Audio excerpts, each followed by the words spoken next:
The following program was produced by an independent community producer. The opinions expressed do not necessarily reflect those of the ECAT staff or board of directors.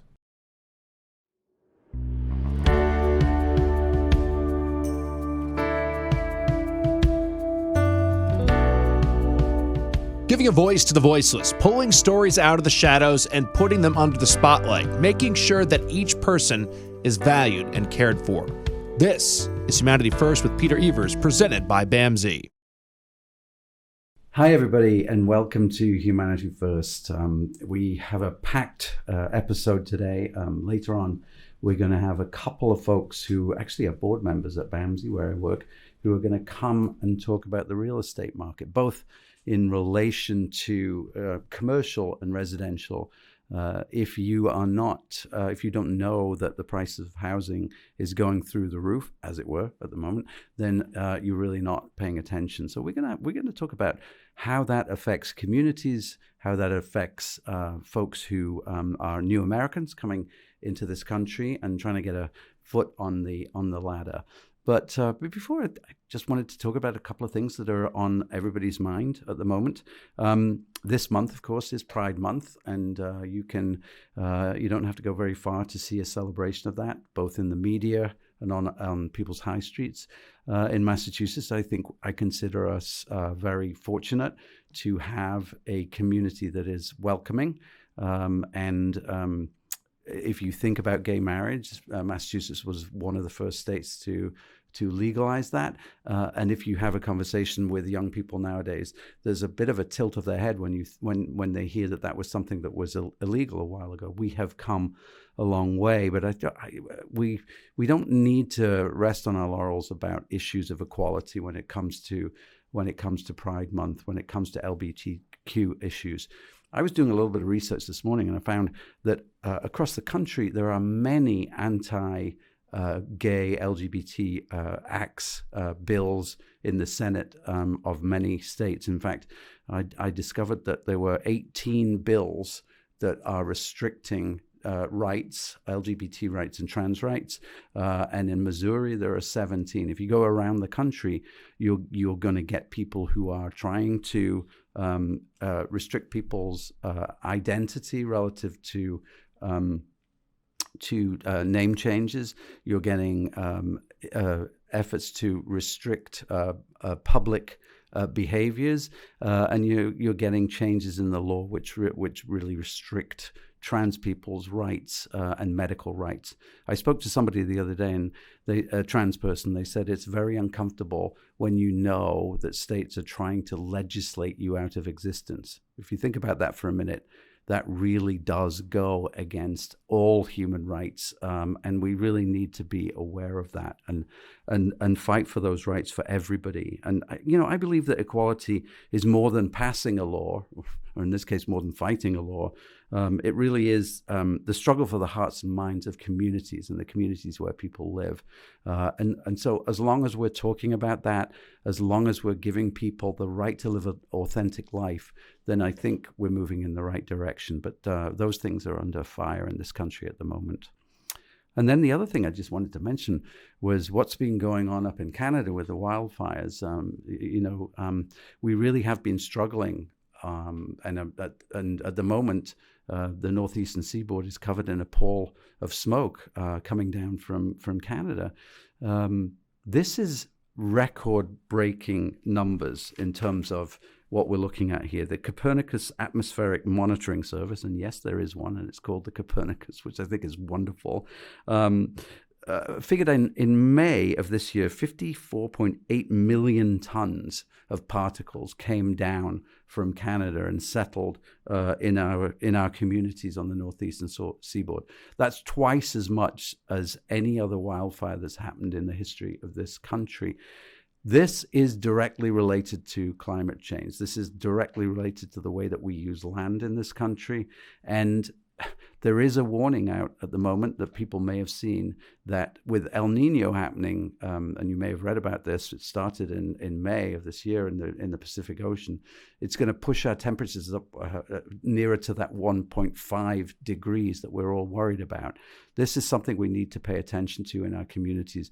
And seeing these particles and these orange hues around us every day is a reminder that we have to keep our eyes and ears open, and we have to keep talking about how we combat climate change. We're going to take a break now, and when we come back, we're going to talk about real estate. Hi, I'm Jamie. I'm an essential worker here at BAMSI, and I'm a nurse. Nurses are essential here at BAMSI because as nurses, we really have the opportunity to make an impact. We have very small ratios, so we have the opportunity to really learn everything about the person served and be able to give the best care. It really serves such a great purpose for me as being a nurse, and really why I came into nursing. Learn more about nursing opportunities at bamsijobs.org.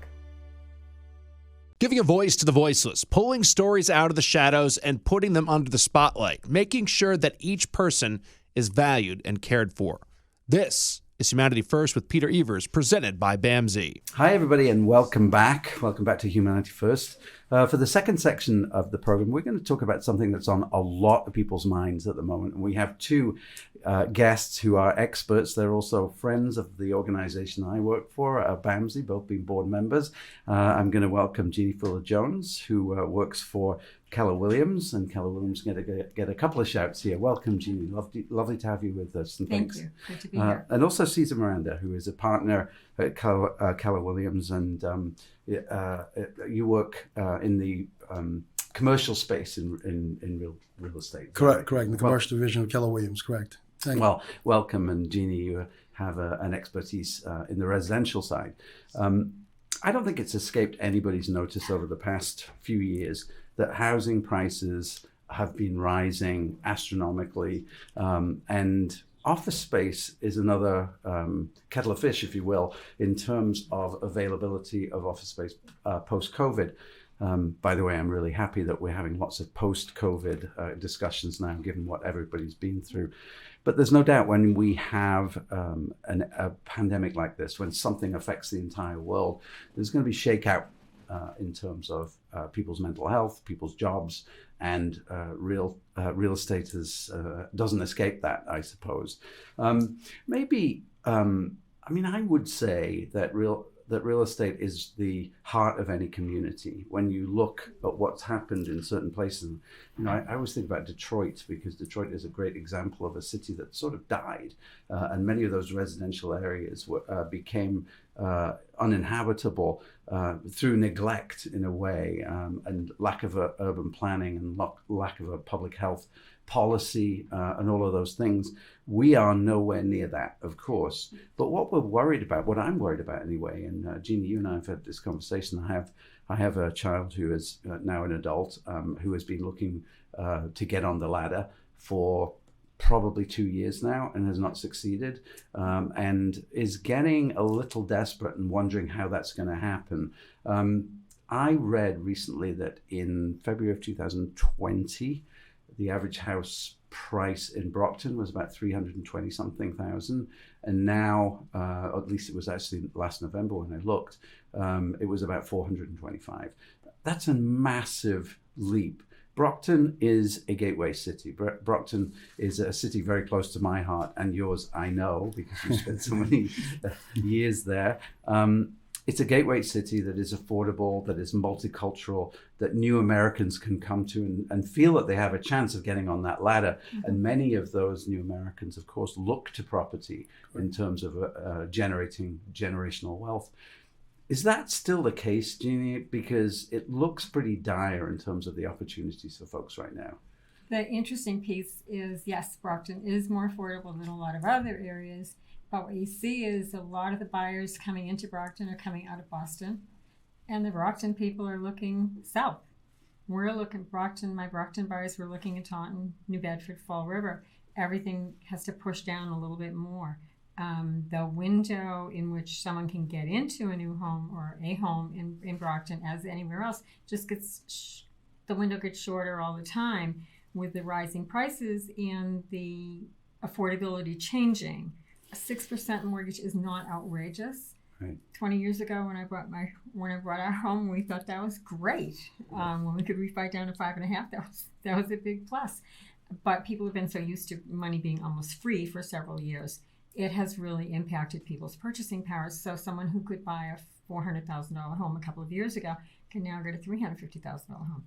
And there aren't that many of them out there. I just did the numbers before I came over. In the immediate Brockton area, Brockton, Taunton, Rainham, Easton, the Bridgewaters, there's under 70 homes under $600,000. Wow. I put it at 600,000 because that's, That's a that's jumbo where you have to mortgage, get. yeah. But not anymore with some of them. And rentals are just as bad. The cheapest rental was $1,200, and that's for a single room. Wow. In a single family home around the corner from us. And they go up to $3,500 to rent a 3-bedroom townhouse. So people are paying the traditional trajectory of rent, save your money, buy a house, when all your money is going to rent. If you're renting an apartment that's going to be $1,800 a month, and you got to come up with first, last, and security. Almost impossible. Yeah. You might as well keep going and have, maybe put aside $10,000 as a down payment on a house. But in the meantime, you got to live somewhere. So that's the challenge, is people are really, really being squeezed at that entry level. Can they do it? Absolutely. I just sold a 3-family around the corner from me, right around the corner. The guy that bought it is a construction worker. He's been working hard for years, saved up his money, and he's living on the 3rd floor in the small apartment. He's got the other 2 floors rented to people that work with him. They're hardworking people. Those trucks are out there going out at 5 o'clock every morning, and he's trying to keep the rents affordable. But it's really, really a struggle for everyone. Yeah, and it's getting more and more difficult for those folks. And, somebody once said to me that you should really be paying about 1/3 of your income for your housing. Not the case anymore, right? They can't. You can't. Even if you're on a Section 8 voucher or something like that, that's gone up to 35 and 40%. Mm-hmm. And in some instances, those programs will allow the resident to pay up to 50% of their gross income for rent and utilities. Yeah. That means they're paying 60 to 70% of their net just for the roof over their head, much less put food on that table. And pay the electric bill. So it's really, really challenging. Yeah, the 30% days are long gone. Just a question about those people who are coming in from Boston. Who are those people? Are they families as well? They are families. They are hardworking families who are being priced out of Dorchester and Roxbury. Or, Mattapan, Milton, they're coming down. Brockton's still more affordable than Dorchester. Right. Is the same thing happening with Providence? Like, are people pushing up from there as well because we're seeing high prices? South. It's all goes south. It's all New Bedford, Fall River has benefited from a lot of that movement from Boston to Brockton, as Jeanne indicated, and they're moving down to.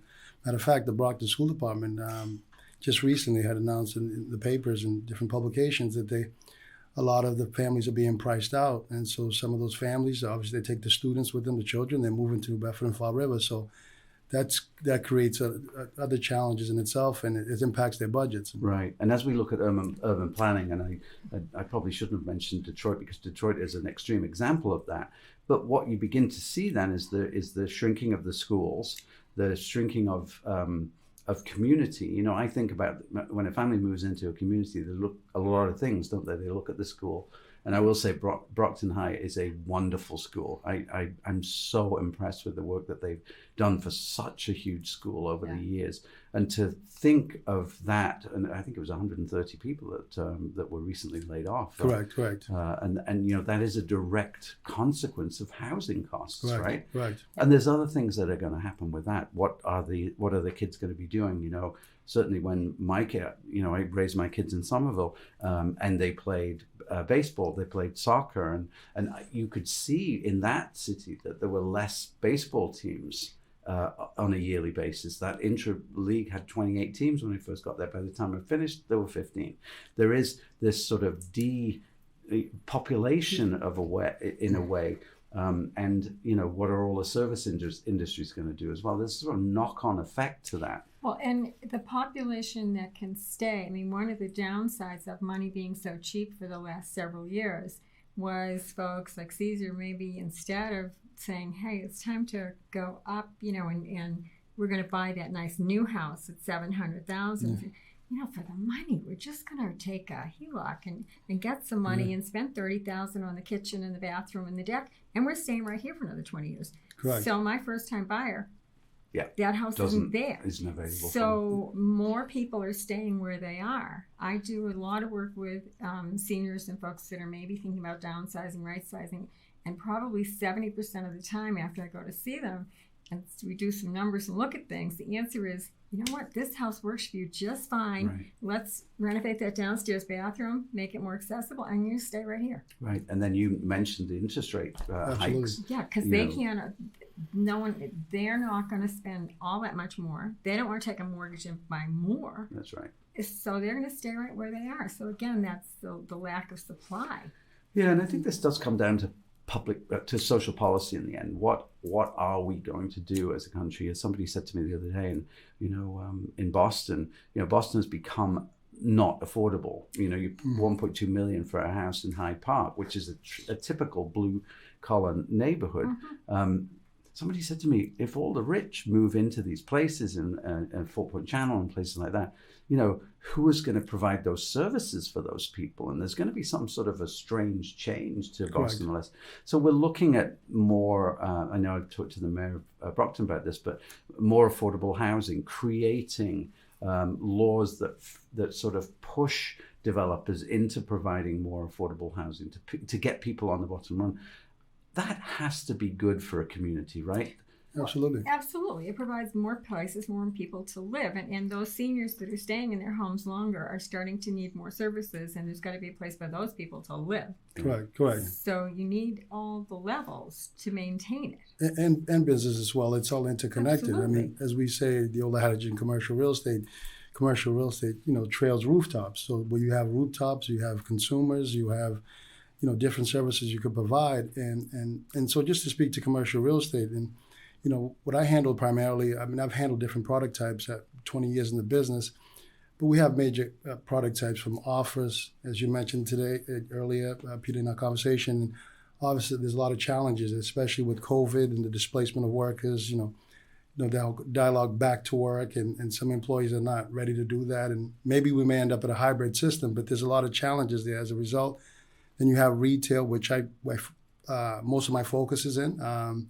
You have multifamily, that Jeanne alluded to. There's a lot of demand for multifamily housing, and cost of construction is impacting all product types. I mean, like I said, office is because what we have, typically when people speak to commercial real estate or real estate in general, they paint it with a broad brush. Mm-hmm.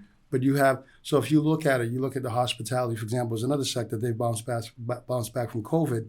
And from all indication, from speaking to colleagues, they're in that space, and these hotels are back to capacity. I mean, if you think about it during COVID, imagine what those hospitality groups and some of these hotels, some of these individuals, owners, and practically some of them filed bankruptcy or were in a dire situation. So they bounced back. So retail it's interesting. When people say to me about retail is dying, because when you look at all the store closures, Bed Bath & Beyond and others, I say retail is changing. Yeah. And retail is responding to the community. So for example, under the retail umbrella, we have not just your traditional retailers, but you also have the Amazons of the world, because they want to be closer to the consumer. What we call from bricks to clicks, or clicks to bricks. So people want to be able to shop online. They want to be able to get their product in a timely fashion. So retail provides an opportunity because they're in the community. So you have this omni-channel effect. So like, for example, just in Brockton, just speaking of local community, we have O'Reilly's Auto Part that's opening on Belmont Street where Stop and Shop used to be. So it's about 35,000 square feet store. It's not just a retail, but it also has a delivery component to provide products into the neighboring community and on certain miles out. So there's a lot of changes. It's dynamic. I mean, some of the things that we saw even pre-COVID, you go into certain restaurants today, or we call fast casual, quick serve. It's all drive-through. Yeah. Majority of their business is through drive-through. Yeah. So there's not as much sit down. But also, I think pre-COVID, it was a response to also the dynamics of families, right, with playing sports and what have you. I know my family, we're constantly on the go. A lot of families are constantly on the go. So it provides an option for them, right, in terms of a lot of families, and also to that additional in certain restaurants, especially when families are watching their budget and the way we live today, and they want to minimize certain costs. So some of these restaurants are seeing that and they're responding to that. So, but when you look at commercial real estate as a whole, we're dealing with similar challenges, and industrial is responding very well. So when we look at some of the challenges in terms of product type, it would say more sort of office. But even when I speak to some of my colleagues in that sector, they say depending on what it is, if it's office medical and you're talking about needs for biochemical pharmaceuticals or research, particularly in Boston, some of those areas, they're doing well. So they're not all the same. You have suburban offices, you have downtown. So there's all these different nuances to commercial real estate. And so once again, office has its challenges, but what we see across the board, where I guess the headlines that we're all concerned about is this R word, recession, inflation, all these headlines. They put a lot of stress into the system in terms of banking systems. The same concerns that on the residential side you see also on the commercial side, because investors and owners, and sometimes when we're doing deals, you look at, so that same deal, interest rates have gone from 3% to 6%. Yeah. So that impacts the valuation of the properties. So, but there's still a lot of bright spots in the market. Like for me, so when Jeanne speaks to individuals moving into the city of Brockton, what have you, so that means there's more demand for commercial real estate space. You have groups looking for restaurant space and all these different businesses. So, but the cost of that real estate has gone up because we're not building because cost of construction's gone up. Right. So there's a lot of demand out there for same groups going after the same product types. Yeah, and that's the same on the residential side as well. As it's just not enough stock that's available. But I like what you say. I always think about that sort of, are you Blockbuster or are you Netflix, which is that sort of question. And I do think that there is an American ingenuity, this ability to adapt to the situation that you're in is something that's happening right in front of our eyes, right? And a friend of mine owns a Dunkin' Donuts franchise, and he put a drive-in and his business went up eight times. I mean, getting people through and fitting with people's lifestyles. I think those are really optimistic sort of ideas about where we're going. And at the end of the day, people have to live somewhere. At the end of the day, people have to work in communities, and communities are strong, and communities will come through this. That's really the impression that I get. But it's really difficult for people right now. Just to finish, are there any words of encouragement that you can give, Jeannie, to a young couple or a young person who's starting out? Save your money, go to work, pay your bills, do it again, save your money, because your home is out there, but you can't be spending your money on everything else. You just got to put some money away.